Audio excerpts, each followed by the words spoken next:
Hello, I'm Laura Sellier and you're watching Inside the Americas, the top stories this week. A planned speech by Israeli Prime Minister Benjamin Netanyahu divides Congress and infuriates the White House. We find out why. Plus, stockpiling in Venezuela, severe shortages of everyday goods is turning the country into a nation of hoarders. And we meet Violetta, Disney's first Argentine princess, who's become a global phenomenon. Well, we begin this week in the United States, where a planned visit by Israel's Prime Minister Benjamin Netanyahu is stirring up political divisions. Netanyahu is to tell Congress why he's opposed to a nuclear deal with Iran. President Obama is reportedly furious about the visit, and he's refused to meet Netanyahu at all. Meanwhile, Jewish Democrats are feeling torn between support for Israel and support for the president. Well, the man who started all of this is Republican John Boehner. He says he kept the invitation a secret to prevent interference from the White House. Aurore Dupuy has the story. Benjamin Netanyahu launching a charm offensive less than a month ahead of the Israeli elections. That day in Jerusalem, the Prime Minister wowed Jewish American leaders with a big announcement. On March 3rd, I'll fulfill that duty, representing all the citizens of Israel before the two houses of Congress.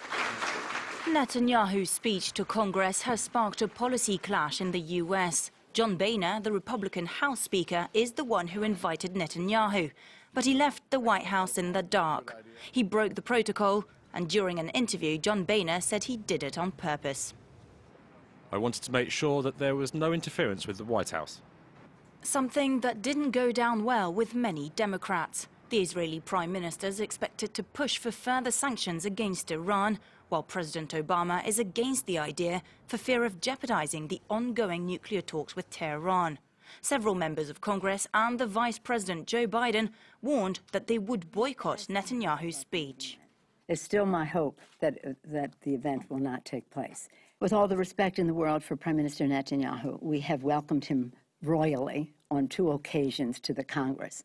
Only Winston Churchill was welcomed 3 times, and one of them was during World War II.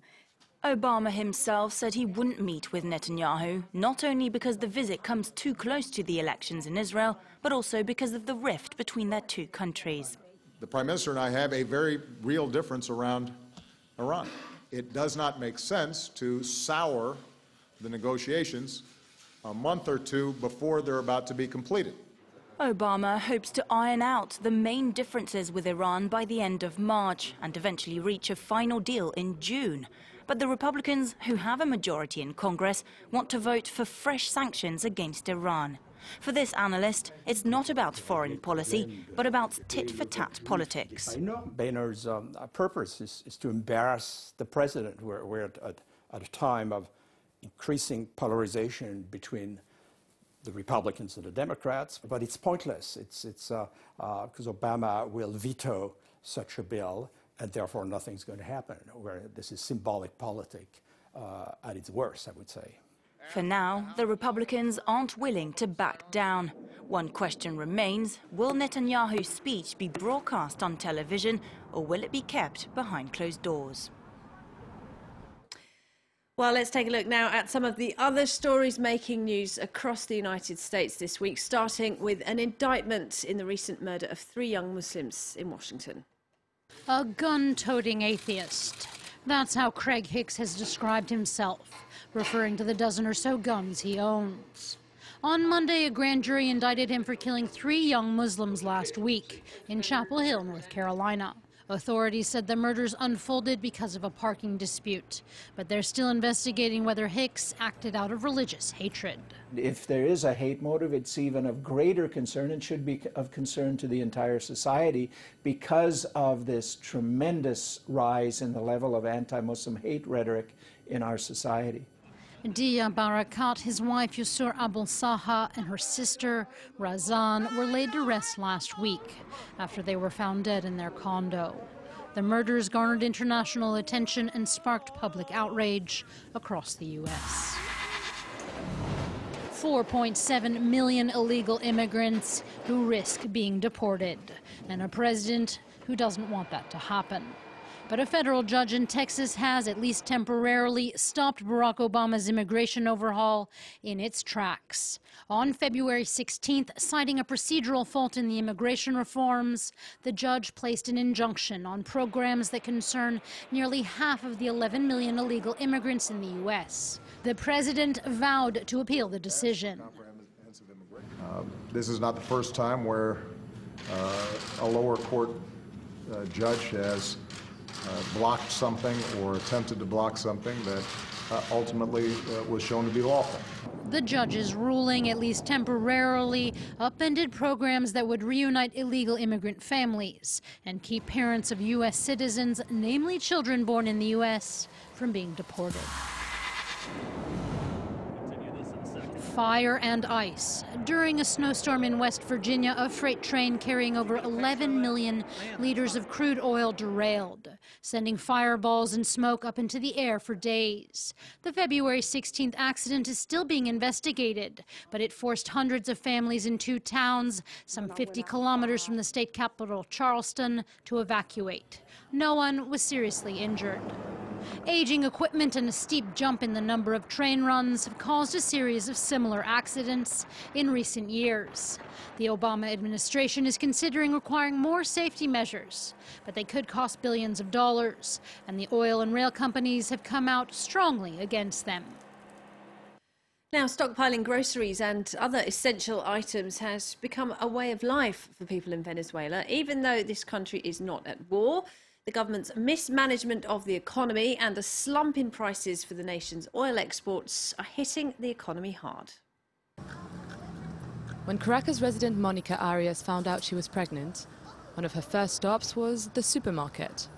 In a country hit by endemic shortages of basic goods, diapers are becoming increasingly hard to find, so the 35-year-old wanted to stock up early on anything her unborn child might need. I bought or asked other people to buy me baby medication because I've heard from several friends who also gave birth recently that drugs are becoming scarce too. So even for a simple flu, there's no way to get rid of a baby's fever, and that can be really dangerous. Like Arias, many Venezuelans have started hoarding all kinds of products, from food to hygienic supplies. A scarcity of hard currency has meant severe restrictions on imports, and with plummeting oil prices and inflation a whopping 64% last year, prices have skyrocketed. The government has taken over some private supermarket and drugstore chains and accused their owners of destabilizing the economy. But queuing for hours at a time to buy whatever's available is now just part of everyday life. When citizens who have to go from one place to another stand in long lines and do a lot of work to get hold of a product that is absolutely necessary for their family, when they finally find a place where they can buy that product, they obviously try to buy more. And even with a stash of reserve goods at home, things can get tight. Despite her best efforts, mother of three Violetta Escalante almost ran out of milk recently. The children's milk. I spent some 3 months without being able to find any milk, and when I was about to finish the last bottle, I arrived at the supermarket and they were selling 4. So I could buy 4, and my husband bought 4 as well. And we got some for my sister-in-law. Sometimes she's also struggling to find stuff, so we exchange. By building her own in-house grocery store, Escalante hopes to protect her family from the worst of the Venezuelan crisis, even as real supermarkets are increasingly low on basic supplies. And finally, following in the footsteps of Britney Spears and Miley Cyrus is Disney princess Violetta. This talented high schooler hails from Argentina, but her appeal has now gone truly global. She's currently on tour here in France. Charles Pellequin has this report on the latest tween phenomenon. Part soap opera, part musical. Disney's TV show Violetta, now broadcast in 56 countries, has taken the world by storm.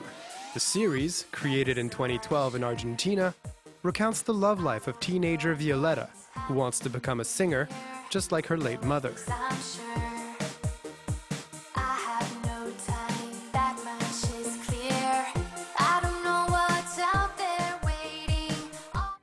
The premise isn't exactly novel, but stories about love and friendship and strong female leads make it a hit with young girls.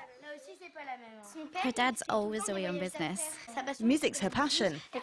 First she falls in love with Leon, and then Thomas, and then Diego. The series has been adapted into a musical show, which is now on the road. With a 37-concert tour in France and Switzerland, 210,000 tickets have been sold.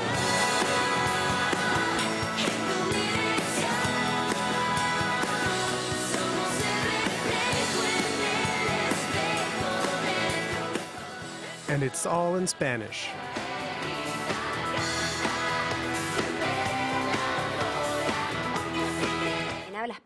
Since all the songs are in Spanish, I couldn't imagine that people would identify as much and that 10,000 people in a stadium would sing along with us.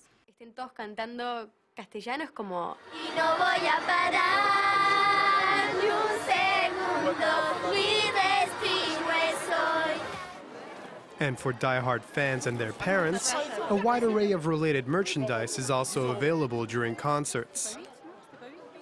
We bought the agenda, the pass. Well, you need the pass. How much did you spend? 40 euros. Ticket not included. How much was that? 92 euros.